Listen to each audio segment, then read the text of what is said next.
No se oye nada.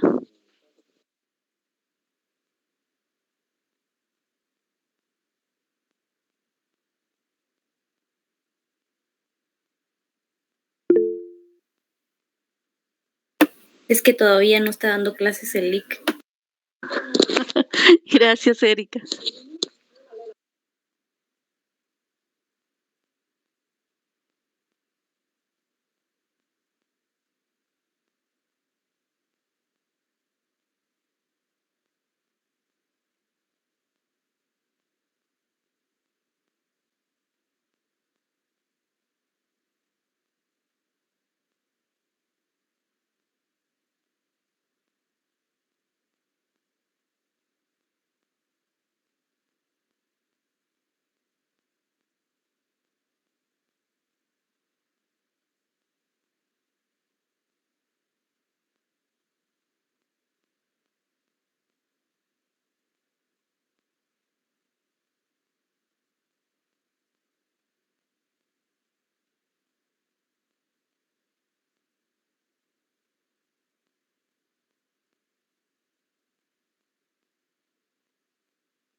Bien, buenas tardes, compañeros y compañeros. Licenciado. Buenas tardes. Buenas tardes. Aldo, si me haces favor de proyectarla. Gracias.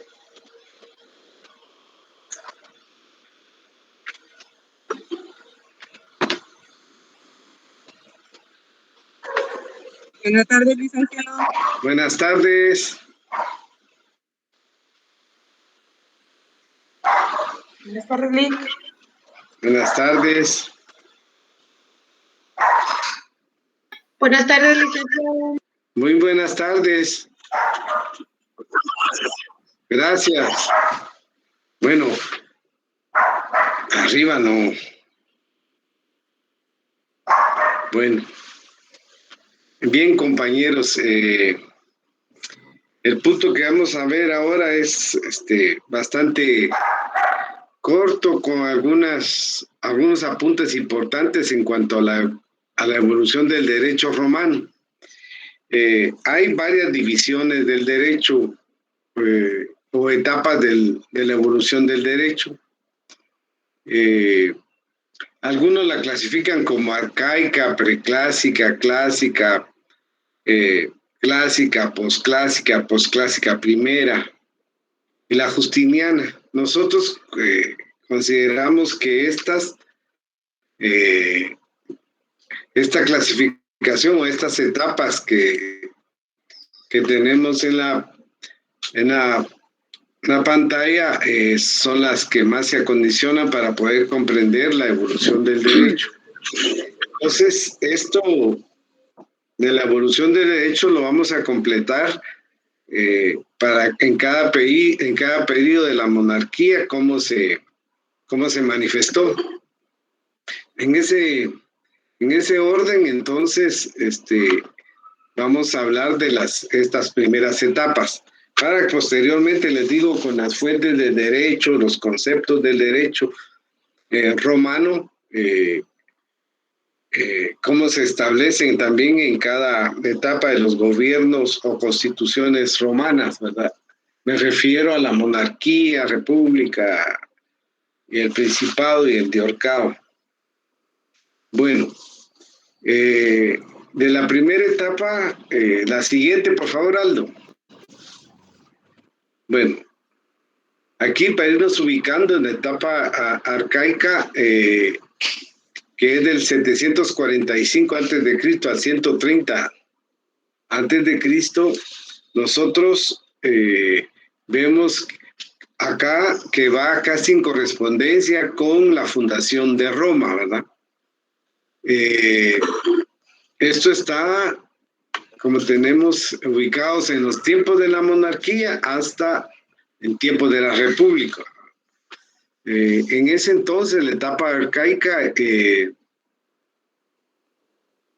estaba basada fundamentalmente en el mores murium, porque el derecho era muy rudimentario, campesino, ritual, con pocos negocios jurídicos. Y está formado por normas constitucionarias. Se enfoca mucho las normas constitucionarias con el mores morium, ¿verdad? Que es una forma de trasladar de generación en generación ciertas normas constitucionarias. Ahora bien, el mores morium no es simplemente un derecho constitucionario, va mucho más allá, porque va por normas éticas, por producto de quienes realizaban el derecho en primera instancia en Roma, eran el grupo sacerdotal, ¿verdad? Que creían tener poderes religiosos, ¿verdad? En Roma. A eso se le denomina el fax. El fax, que en un principio, dado los estudios, se creía que el fax era el derecho. Y como vamos a ver más adelante, no es el derecho es el jus. Ya cuando miremos las fuentes, veremos con mayor precisión este punto. Entonces, decimos que es el mores murium porque recoge lo constitucionario, pero también normas éticas de conformidad con de la creencia de los grupos sacerdotales, ¿verdad? Posteriormente se dio la ley decemviral, ¿verdad? O la ley de las 12 tablas, la cual es pregunta de examen, la cual es la primera fuente del derecho romano, ¿verdad? Y que data del siglo V antes de Cristo. Bueno, entonces en el siglo V antes de Cristo se dicta la ley decemviral, ¿verdad? La ley decemviral, que estaba conformada como un colegio de 10 magistrados extraordinarios, y como les digo, constituye la fuente más importante de derecho civil, ¿verdad? En primer lugar, se elaboraron las 10 primeras tablas, y un año después, un segundo Decemvirato elaboró las otras 2 restantes para completar las 12 tablas de de Decemviral, o las 12 tablas decemvirales, ¿va? Dentro de la importancia de la ley de las 12 tablas es que ya abre un espacio de participación de los plebeyos, ¿va? Puntualmente en los años 350 de la época republicana, ¿verdad?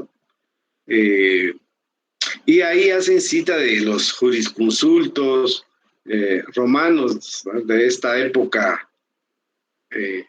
arcaica, y abarcando también en la época clásica. Los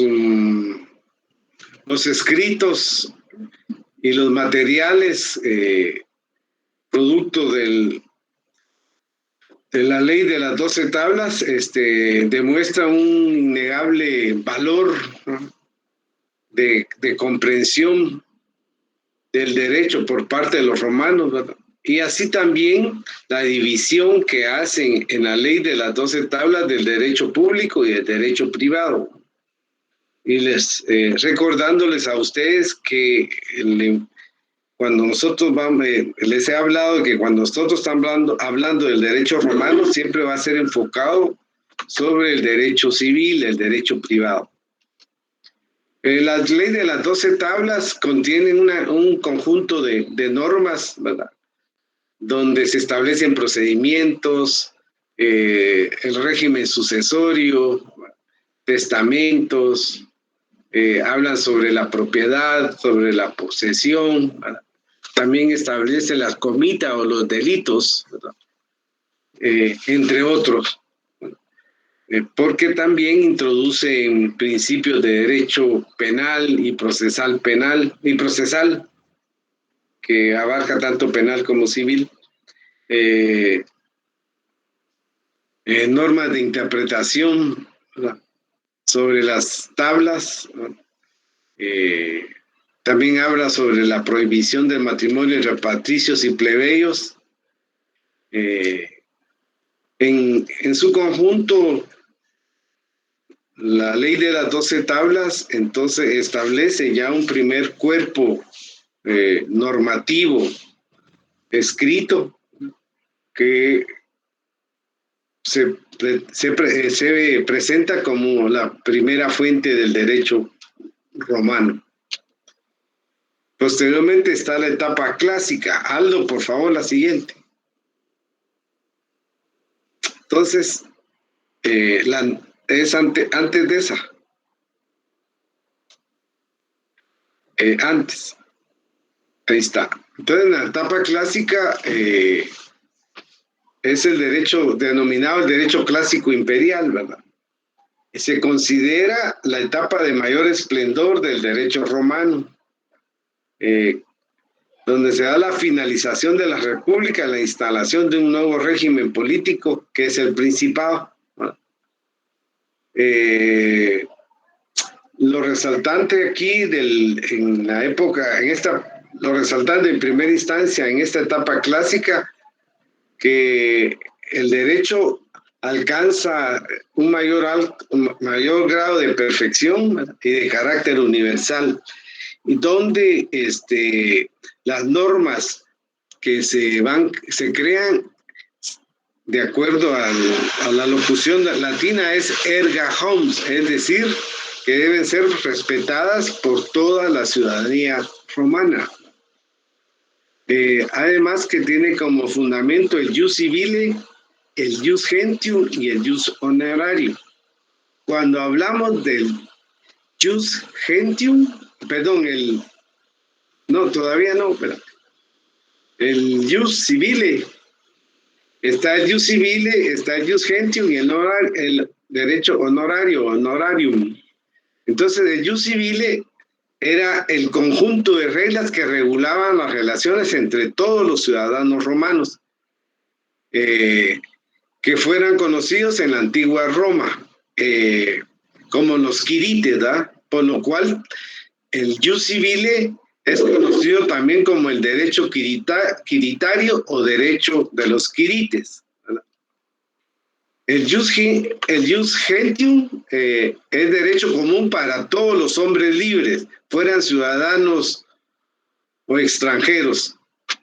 Y el jus honorario se puede definir como la facultad con la que disponían el pretor, ¿verdad?, para promulgar sus edictos, que también eran denominados los edictos pretorios.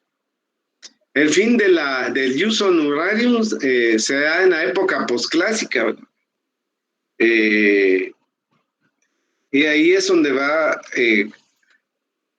va provocando alguna crisis que lo vamos a ver cuando miremos la etapa posclásica del derecho, ¿verdad?, sobre todo con el principado. Bueno, en esta etapa clásica hay dos aspectos a resaltar: el histórico, ¿verdad?, donde en el siglo IV ya se fusionan las clases sociales, ¿verdad?, es decir, se les da a los plebeyos los derechos, el derecho de participación. En otras palabras, se les da el derecho a participar en las instancias públicas, ¿verdad?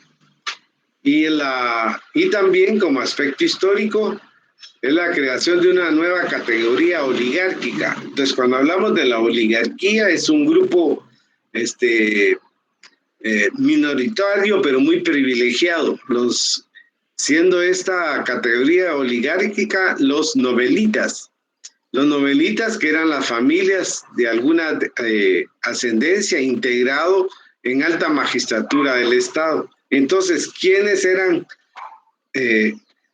tenían familiares dentro de los magistrados durante la República, donde se inició las magistraturas?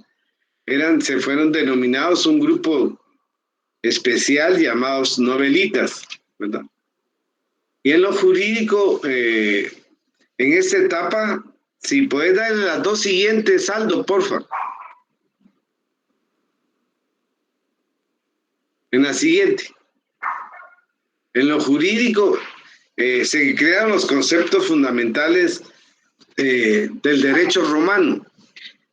Hago hincapié nuevamente en decir que el derecho romano lo que más contribuyó no solo al derecho romano, sino también a Europa y también en América, ha sido entonces el derecho civil, ¿verdad? Y los procedimientos civiles en su esencia sería el derecho privado, ¿verdad? Y por eso en el derecho romano se crearon como el legatum hereditas, que es la sucesión, la herencia, ¿va?, que va relacionado con derechos reales, con el patrimonio de las personas, que podían delegar, ¿verdad?, a las personas que ellos consideraban, o dejar los bienes a las personas que ellos consideraban eran lo que les correspondería. Por ejemplo, podría ser los que tuvieran el derecho de heredar, ¿verdad? También se dio el dominium o servus, ¿verdad?, que es la posibilidad del derecho de identificar una cosa corporal para obtenerla y tenerla. Precisamente se refiere tanto fundamentalmente a bienes muebles, ¿verdad?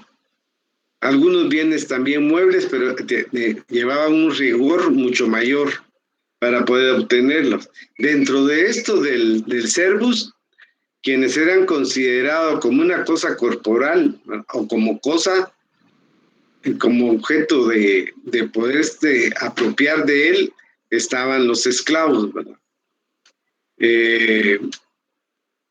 Aquí también tenemos que Diocleciano, ya en Ya en el Principado hay una monarquía autoritaria denominada el dominado. Y aquí se crea un nuevo proceso llamado cognitio extra ordinem, o conocimiento fuera de orden. Bueno, es importante mencionar que cuando dice, bueno, se crea un nuevo proceso, bueno, ¿qué significa esto de que se crea un nuevo proceso? Bueno, en Roma existieron 3 procedimientos o 3 procesos fundamentales. El primero es el actio legis, o las acciones de ley, el procedimiento de acciones de ley. El segundo era el procedimiento o proceso per fórmula o fórmula. Y este tercero, que es el conocimiento fuera de orden, que ese ya se dio entonces con Diocleciano en el dominado. Entonces, estos tres procesos, el que tuvo mayor relevancia fue el denominado el per fórmula o fórmula, porque este último, que es el conocimiento fuera de orden, ya se da con la cuestión de la concentración del poder, en este caso jurídico, o como magistrado supremo con los principados. Entonces se dieron estos 3 procesos y que los vamos a desarrollar en la segunda etapa del curso. Entonces es importante mencionar que aquí se va a crear este nuevo proceso que es el fuera de orden. En esta etapa hay subdivisiones, ¿verdad? Está la clásica, la clásica alta central y la clásica tardía. Pero la que más nos interesa, si puedes poner las siguientes 2, la etapa posclásica, la siguiente. Etapa posclásica. Bueno, aquí hacemos un referente histórico, ¿verdad? Pero lo que más nos interesa resaltar en esta lámina es que hay un retroceso jurídico, puesto que durante la República, donde los magistrados desplazan a la monarquía, se crean grandes conceptos o categorías del derecho romano y que en el Principado empiezan a decaer porque ya no siguen floreciendo nuevos conceptos, nuevos procedimientos, nuevos sistemas jurídicos, ¿no? Sino que por la misma concentración del poder, hay evidentemente un retroceso. Igual es con la jurisprudencia, ¿verdad? La clásica y el derecho general. La jurisprudencia, que tiene varias acepciones que las vamos a desarrollar en la próxima sesión de clase cuando hablemos de las fuentes del derecho. Decíamos entonces que también se desarrolla un absolutismo imperial, se concentra el legislativo en el emperador, puesto se convierte en un magistrado superior. Y el derecho obviamente se va a configurar estatalmente por los intereses y la posición que tienen los emperadores. La siguiente, Aldo.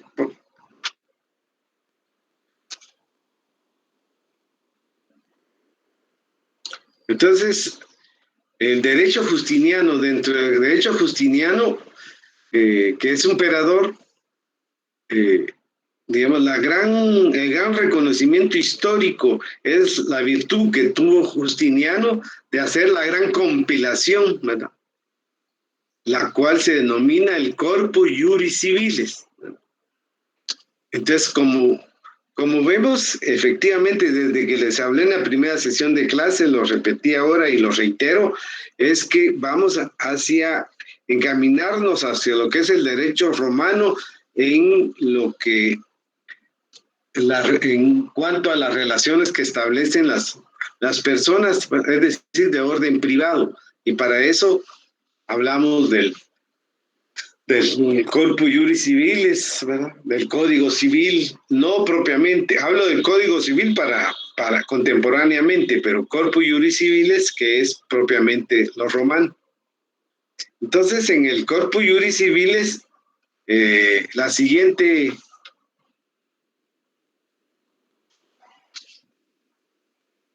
El Corpus Juris Civilis es una compilación, ¿verdad?, que recoge todo un saber jurídico, todo ese esfuerzo de los cuerpos normativos que se dieron de Roma, desde el Mores Morium hasta ese entonces que era con la monarquía. Aquí hay una caída del Imperio Romano en manos de los bárbaros, cuando se empieza a dar la crisis del gran Imperio Romano, puesto que los bárbaros invaden esta parte de Italia, que era parte del dominio del Imperio Romano. En el Corpus Juris Civilis ahí se establece, en la compilación se hicieron varios textos, entre ellos, que lo vamos a ver más adelante, pero lo menciono como las novelas, las constituciones imperiales, el digesto, el código, que entonces se va a recoger toda esa riqueza del derecho desde sus inicios. Y se realizan con este gran trabajo que hacen los compiladores, que fueron nombrados un grupo de expertos juristas para poder hacer esta compilación, y en la cual no permitían que se hiciera posteriormente anotaciones, comentarios, sino que esto quedara como un sistema, una especie de un sistema cerrado en el cual no se iba a permitir, digamos, la ampliación sin la venia o el consentimiento de los juristas que realizaron esta compilación. Y así tenemos las siguientes dos. Aldo, porfa. La siguiente, en el derecho romano en Oriente, que era donde gobernaba Justiniano, ¿verdad? Ahí manifiesto que se prohibían los comentarios, pero sin embargo aparecieron traducciones al griego por el gran ascenso y desarrollo de la cultura griega de ese entonces. Realizaron algunos comentarios, producto de las traducciones, ¿verdad?, y que generó una serie de obras contenida en paráfrasis y comentarios. Dentro de esto, de las paráfrasis, está la de Teófilo, la Égloga, las Basílicas y el Hexabiblos. De Teófilo, de las paráfrasis de Teófilo, bueno, que incluso fue uno de los colaboradores en la tarea compiladora de Justiniano, bueno, realizó interpretaciones y comentarios en griego, sobre todo de las institutas o las instituciones, es decir, de los textos que recoge el Corpus Juris Civilis. Ya les dije que está las institutas, el digesto, las novelas, las constituciones. La égloga significa entonces fijar el derecho consuetudinario, desde la interpretación siempre griega, ¿verdad?, y para reflejar en ello la fijación del derecho consuetudinario y para darle entonces una línea de continuidad de la evolución del derecho romano, ¿verdad? Y pretendía la interpretación que hace Teófilo y la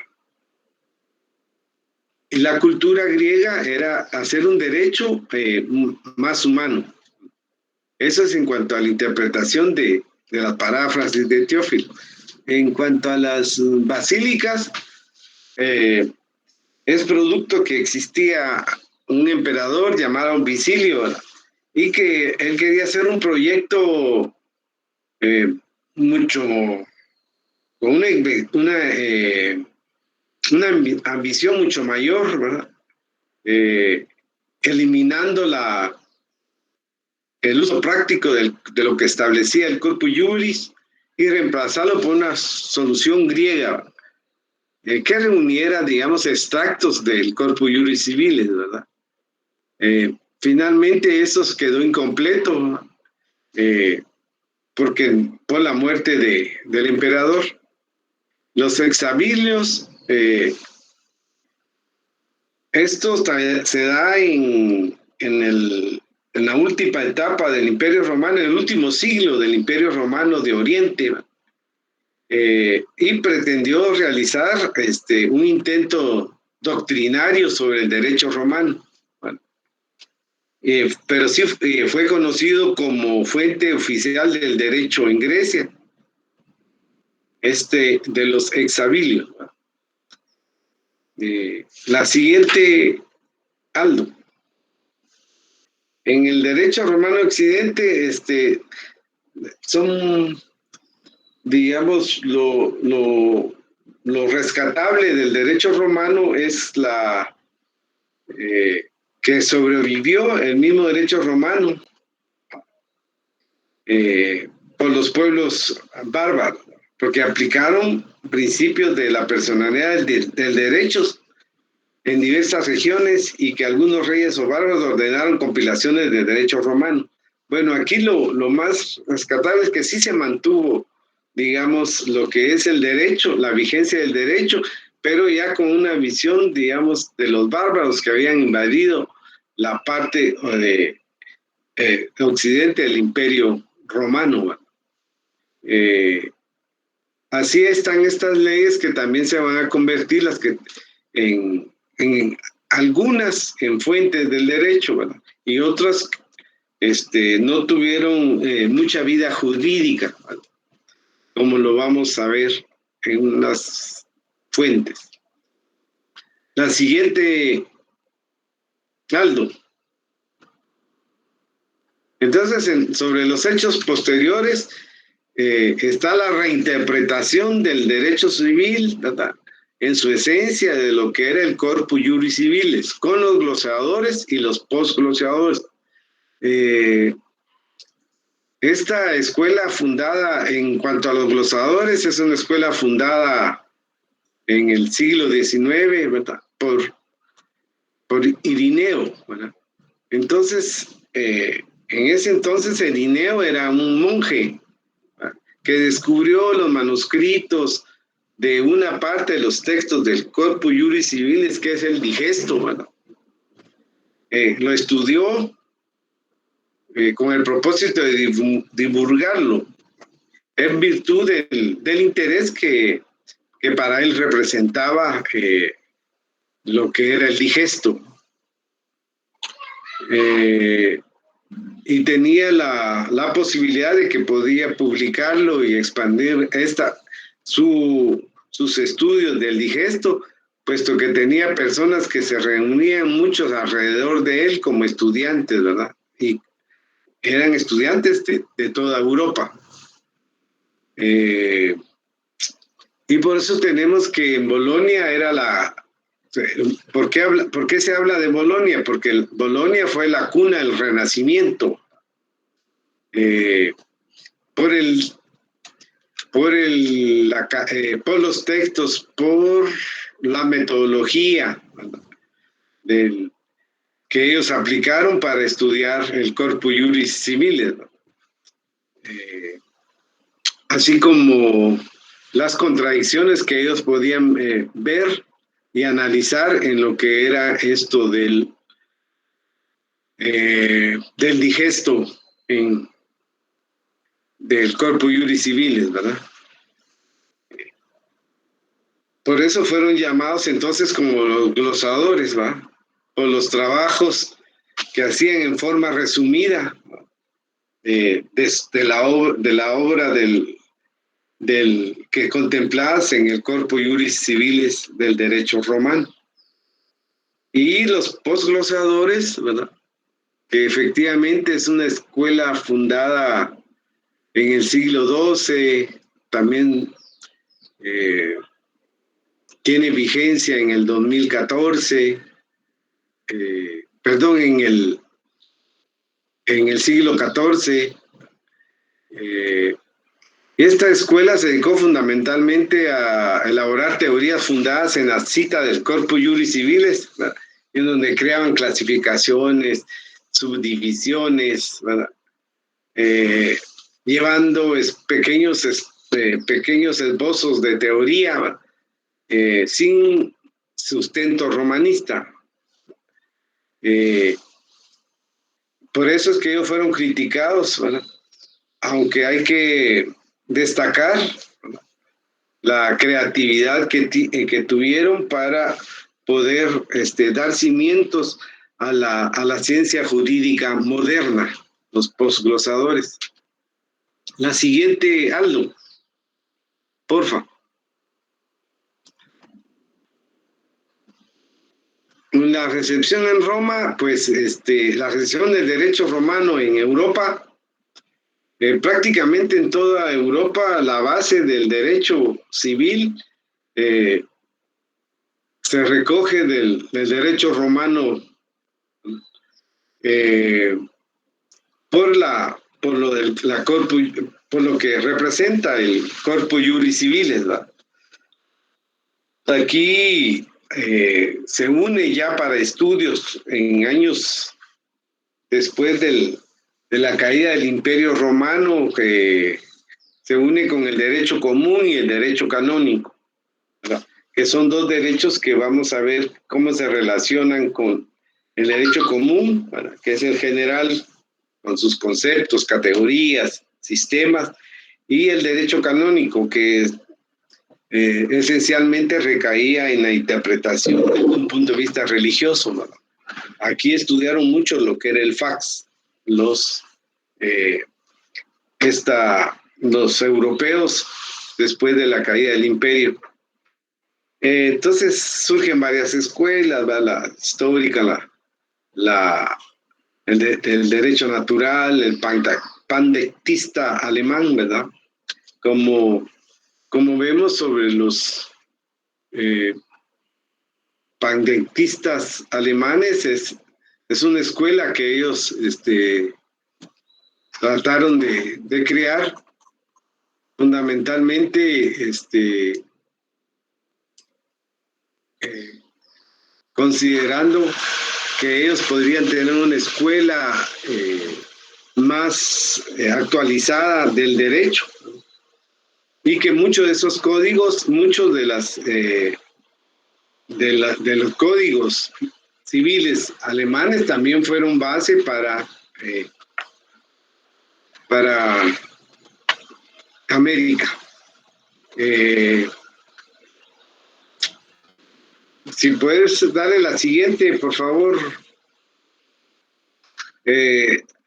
La recepción del derecho romano en América, bueno, en el momento de la conquista, nosotros, los conquistadores y colonizadores, la forma de ser recepcionista del derecho romano fue a partir de lo denominada las 7 partidas, que estaba sustentada en parte del Corpus Juris Civilis y que fue aplicada a todas las regiones conquistadas y colonizadas por parte de los españoles. Y en el momento de la codificación, es decir, pasado la conquista y colonización, en el caso nuestro de 1524 hasta 1821, donde se dan las independencias, como en la mayoría en ese siglo de las independencias de América Latina,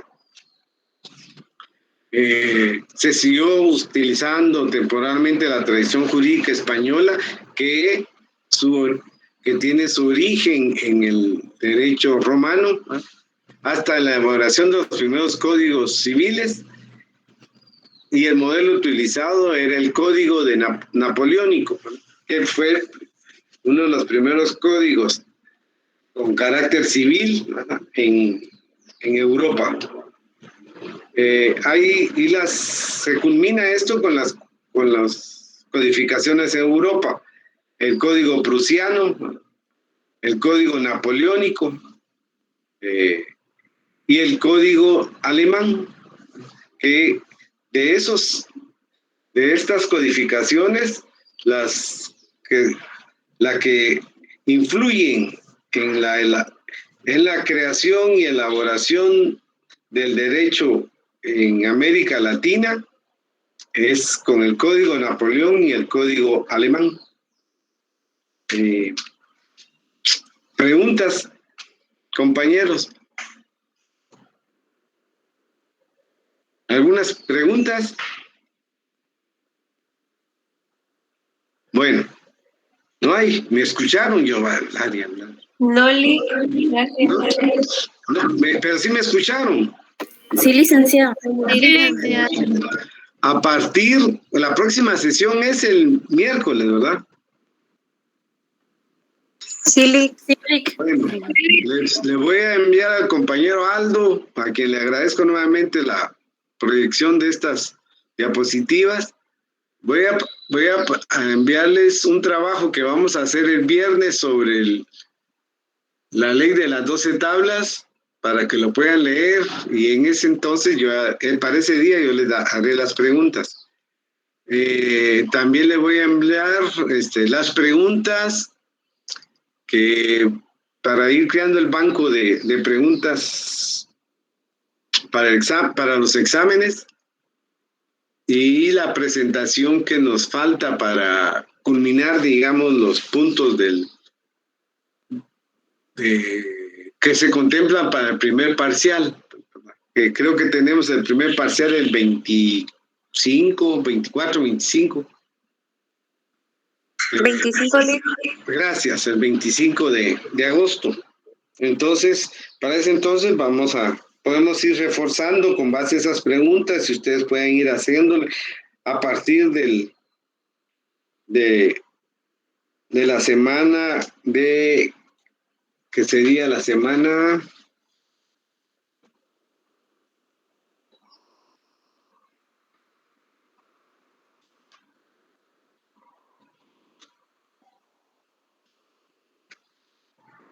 del